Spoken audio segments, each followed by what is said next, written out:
Minu jaoks on see mess nagu üks suur lõbustuspark ja kuskilt tuleb alustada.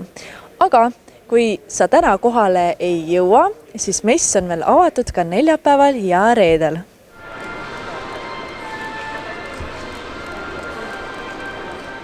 Instrutech saab sellel aastal 25 aastaseks. Tallinna rahvusvaheline tootmistehnika tootearenduse tööriista ja allhankemess kutsuti ellu 1995. aastal peamiselt eesmärgiga orienteerida Eesti tööstus idasuunalt lääne suunale. Et tekkis vajadus otsida vabanenud tootmisressurssidele uusi võimalusi ja väljundeid idasuunal ja teisalt vajas väljavahetamist ka meie tootmispark, et vajasid väljavahetamist tehase seadmed. Instrutechit on 25 aasta jooksul hoogu saanud väga paljud ettevõtted. Siin on möödud sadu ja sadu pinke ja siin on sõlmitud tuhandeid koostöid, siis ütleme. Instrutechil sellel aastal osaleb 7 riigist üle 80 ettevõtte. Tänases majandusruumis on Instrutechil kindlasti teistsugune roll, kui oli 25 aastat tagasi. Aga siiski on hea meel, et ta sellise asjaliku ärikeskkonnana jätkuvalt meil olemas on. Palju õnne Instrutechi 25. aastapäevaks ja EPP ei ole küll terve kõik see aeg seda teinud, aga mul on hea meel, et meil on üks koht aastas, kus me saame kutsuda oma sõpru, koostööpartnereid ja ettevõtteid oma tooteid ja teenuseid tutvustama. Et kui me alati mõtleme, et Instrutech on kuidagi nagu väiksevõitu ja kas seda tasub teha ja kellega siin võrrelda, kas alihankinta või tehindustriga, siis igal juhul on väga suur pluss, et meil on selline mess, kus oma liikmete ja teiste inimestega siin igapäevaselt siis kohtuda, vaadata, mis on uuemad tehnoloogiad, mida põnevat on pakkuda. Muuseas toimub ka jootmisvõistlus ja mitte joomisvõistlus, vaid jootmisvõistlus. Ehk väriseva käega napsuvennal pole siin midagi teha, vaid vaja on kindlat töömehe kätt.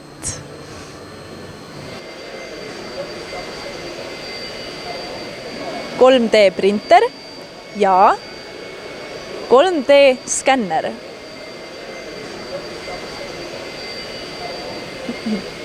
Oliver, kas mind saab ka 3D skännida ja printida? Põhimõtteliselt saab küll, kuid me oleme pigem harjunud skaneerima natukene suuremaid objekte ja ka hooneid. Et põhiliselt siis ongi kas siis tootmisseadmed või tootmishooned, et see on see peamine. Too mõni näide, millised projekte siiani teinud olete, mida skänninud? Kõige rohkem on meil siis skännitud ehitusobjekte, et valdavad siis sellises olukorras, kus on tegutsetud ümberehitamisega või siis renoveerimisega. Et muidugi on ka sellised huvitavaid projekte ette tulnud, et millest kõige ootamatum ka meile oli kindlasti vanalinnas ühe tänavalõigu skaneerimine, mida siis kasutas arvutimängu tootja oma virtuaalreaalsuse arvutimängu keskkonna loomiseks. Et selle asemel, et see ise sisse modelleerida, siis oli see reaalne keskkond. Väga huvitav. Nii et kui teil on mida iganes vaja 3D skaneerida, siis Insero on koht, kuhu pöörduda. Nii, väike nuputamismäng minule endale, et mult küsitakse mingi eseme kohta, mis asi see on, nii ma pean aru saama või ära arvama, mis see on. Ja ilmselt ma juba ennustan, et ma arvan valesti. Aga nii, näita mulle nüüd, mis ma ära pean arvama. No, siin on meil päris palju igasugu suuri aparaate, aga ma küsiks, mis asi see on? No jumal küll, nii keeruline. No siin on mingi frequency'd ja asjad peal, siis ma tahaks pakkuda, et see on mingisugune pult millegi juhtimiseks, reguleerimiseks ja ei. Ja, peaaegu õige. Selle puldiga saab keevitusaparaati reguleerida, seadistada distantsilt. Okei. Vot nii moodsaks on meil läinud tänapäeval need asjad. Minu vanaisa küll keevitas ilma igasuguse puldita, aga suur tänu!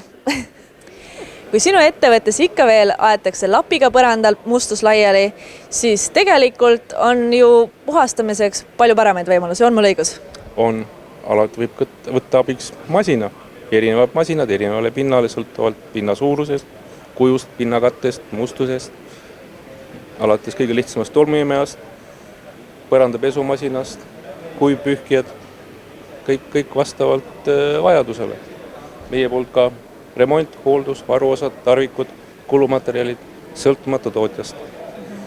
Super, kõlab palju efektiivsemana, aga kust teid leida võib? Meid võib leida Tallinnast, Vinkli tänav 4, puhastusmasinad.ee koduleht.